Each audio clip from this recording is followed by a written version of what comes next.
Welcome to On The Fence, the show that's about helping you decide whether or not to spend your hard-earned money on the biggest and possibly best releases in mini form.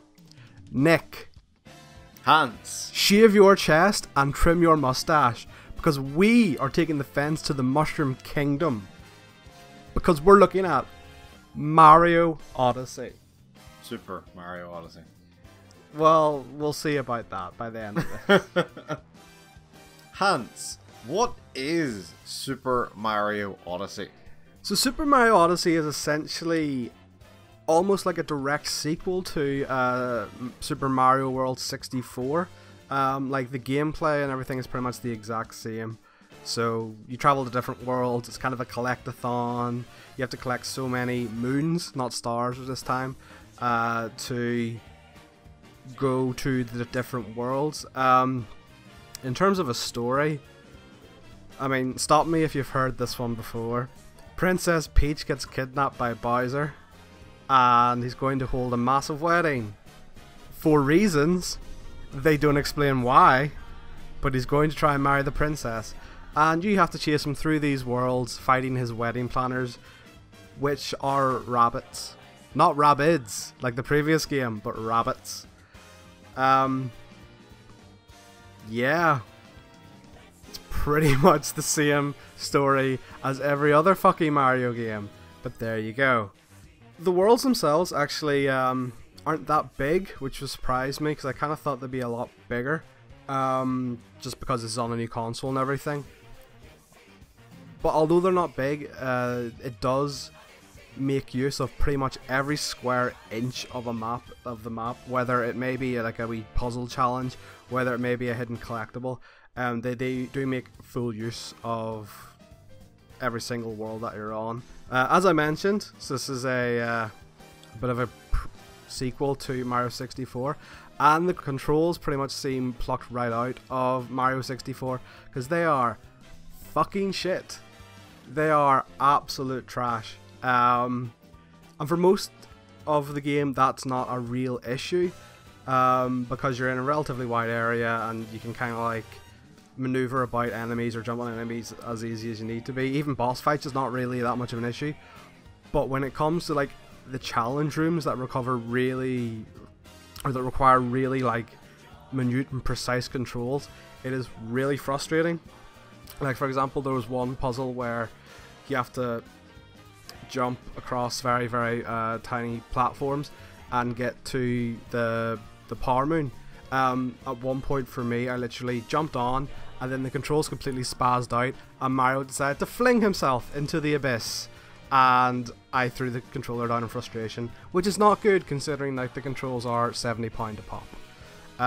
So the controls are really annoying, and it's really disappointing, because it really kind of lowers like 25% worth of the gameplay when the controls are shit. Since Mario 64, a lot of the 3D Mario games have kind of had gimmicks, such as Sunshine's Flood and Galaxy's Planetoids. Odyssey adds Cappy. What does Cappy add to the gameplay, Hans? Marketing opportunities, Nick. People will fork out a shitload of money for a Cappy Cap. Tell me you wouldn't. I wouldn't. Yeah, neither would I. But what it adds to the gameplay is it kind of makes your enemies have a different... It changes the way you approach enemies, because they're no longer just an adversary. Now you kind of look at enemies in a completely different way. We're like, oh, they're almost like a prop that I can use to help me find another collectible. Because the end game of this is essentially collectibles. There's no other real goal in mind. But so like, if you look at the likes of a Goomba, there'll be a certain area that's got a really high cliff, but if you possess one Goomba with your cap, you can then stack on top of other Goombas by jumping on them, and then once you get to a certain height by stacking so many Goombas, then you can jump onto the high cliff. Another example is there's actually a segment. It's essentially like a Goron from Zelda, but it's a winter Goron, so it's legally different, which is the best kind of different.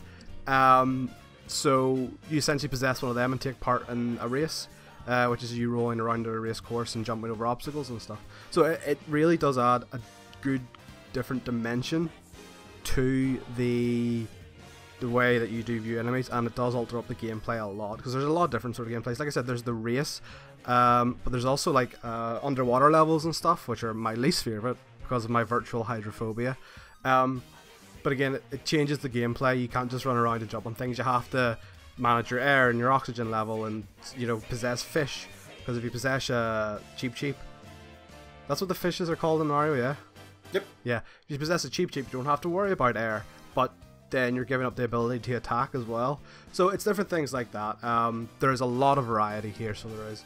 Being on the Switch, obviously that comes with the ability to play in docked mode versus handheld mode. Is there any difference in performance? Yes.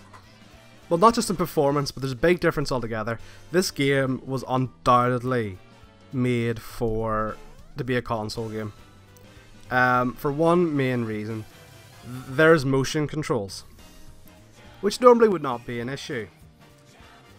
But riddle me this, Nick. Whenever you are or have your controllers plugged into the sides of your tablet, one of the motion controls is for you to wing or jolt your controls to the left. How do you view the screen whenever you're jolting the entire thing to the left or right? You just keep looking at it. But it's moving. Can you not focus on moving objects, Hans? Not particularly well, no. because You're bad. Because the sensitivity isn't great on this, so it is a big movement. And I'm sitting there thinking, what would I look like on a train if every once in a while I just suddenly jerk to the left or jerk to the right while playing my Switch? I will look like a madman. So the game, although it actually does run a lot better, which I find as a running theme for Switch games, is that the upscaling onto the TV to 1080 does seem to hamper the frame rate issue, or frame rate, because there's a couple of frame rate drops I've had. But in handheld mode, it's a lot more solid. It seems to be a steady. I think it's maybe 30 on the handheld, whereas it's 60. Tries to do 60 on the TV. I don't know, but frame rate is a lot more solid when in handheld form. Hans, if I was on the fence about Super Mario Odyssey, what would you say to me? I would say that this is a very fun game, but, and maybe it's because I haven't really played a Mario game in a while, like a core Mario game, this really seems like a casual game. There's no lives, which is a good thing. So there's kind of a non-existent difficulty. The only difficulty comes from frustrating controls, which I feel like is going to be more annoying or more picked up by experienced gamer, sort of like myself. Where if it's like a kid or a dad playing this with his kids, they're not really going to be too annoyed by not great controls. So this seems really, really casual, but it's fun. It's like if you can see past that, it's just a kind of a no-brainer, stick on for half an hour, collect some stars, turn off again sort of game.